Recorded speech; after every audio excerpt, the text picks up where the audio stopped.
Two lumberjacks are finishing their work when something incredible happens. A metallic disc-shaped object lands silently among the trees.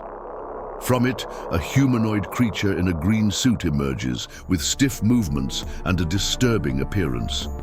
When Peter, in a desperate act, tries to grab the being, he feels excruciating pain, as if he had touched boiling metal. Strange marks remain in the snow and on his skin. What did they see inside that ship? Who were the other figures watching? This encounter changed their lives forever. But before we begin, it's important that if you have ever seen something scary or experienced an abduction, don't hesitate to share it in the comments, because I believe your account, your story could be the next to inspire others. We would be happy to hear from you. On Friday, February 5th, 1971, on a cloudy and snowy afternoon, two young Finnish lumberjacks, Peter Aliranta and Esco Snack, experienced an encounter that would mark their lives forever. Both were residents of the village of Quinoa, a small community located near the borders of central Finland County. The forest where they worked was dense and silent, an isolated place where few ventured, especially during the harsh winter. Around 3 o'clock in the afternoon, Peter and Esco were finishing their work. The day was already dark due to the weather conditions, and they decided to end their shift early. They had spent hours with their chainsaws, cutting down trees and removing branches, immersed in the routine they knew so well. It was then that Peter turned off his chainsaw and, upon looking up, spotted something that immediately caught his attention. Suspended above the trees was a metallic object that seemed to float in the air. The shape of the object was clearly distinct, a disc approximately 5 meters in diameter. On the underside, it had 4 thin landing legs, each about 2 meters long.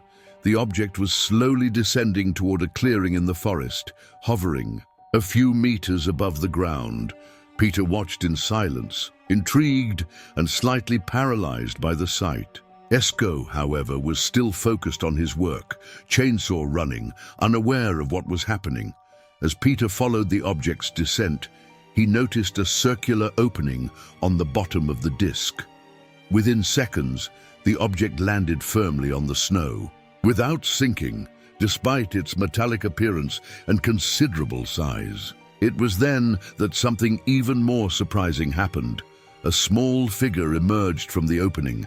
The creature smoothly slid through the ship's opening, descending about 2 meters to the ground. Peter described the being as being approximately 1.5 meters tall. Its appearance was unusual and disturbing. It wore a green suit that covered its entire body, similar to a deep-sea diving uniform. The head was completely covered, except for a lens in front of the face, which seemed to be its only means of vision. The hands were rounded, with no visible fingers, and the feet were protected by green boots. The way the creature moved caught Peter's attention even more. Its steps were short and stiff, and strangely, it did not sink into the snow despite its thickness. Slowly but determinedly, the being began to walk toward Peter, who at that moment started to feel increasing fear. Instinctively, he turned on his chainsaw and began walking toward the creature, attempting to drive it away. It was only at that moment that Esco noticed something strange. He heard the sound of Peter's chainsaw and turned to see what was happening. What he saw left him astonished. Peter was walking toward a humanoid figure with an unusual appearance. The two were about 10 meters apart from each other, and the creature, upon noticing Peter approaching with the chainsaw, stopped immediately.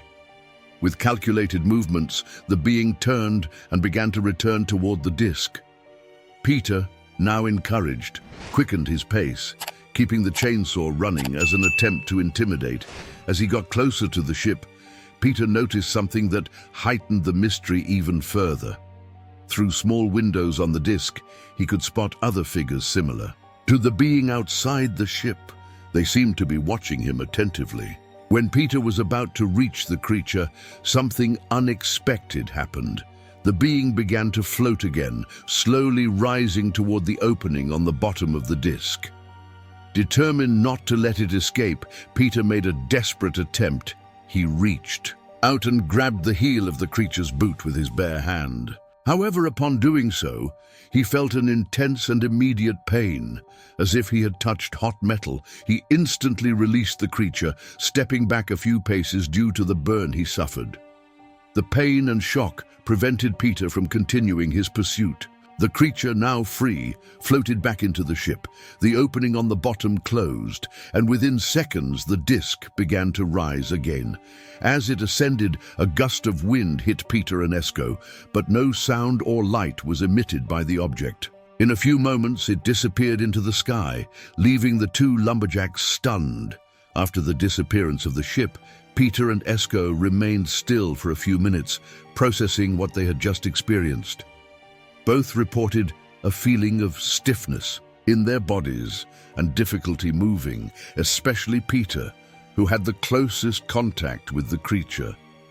It took them almost an hour to leave the area and return to the village. In the clearing where the incident occurred, marks were found that corroborated the lumberjacks' account.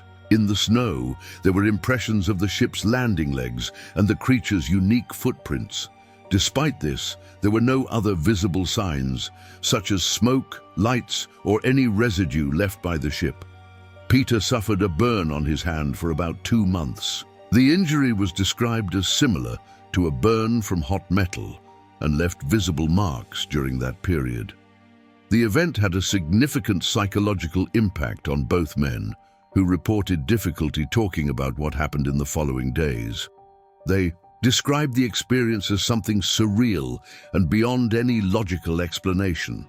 The case of the Quinoa Humanoid is often confused with another incident that occurred in a Finnish forest known as the Njave Humanoid case. However, the two events are distinct, with unique characteristics in each account.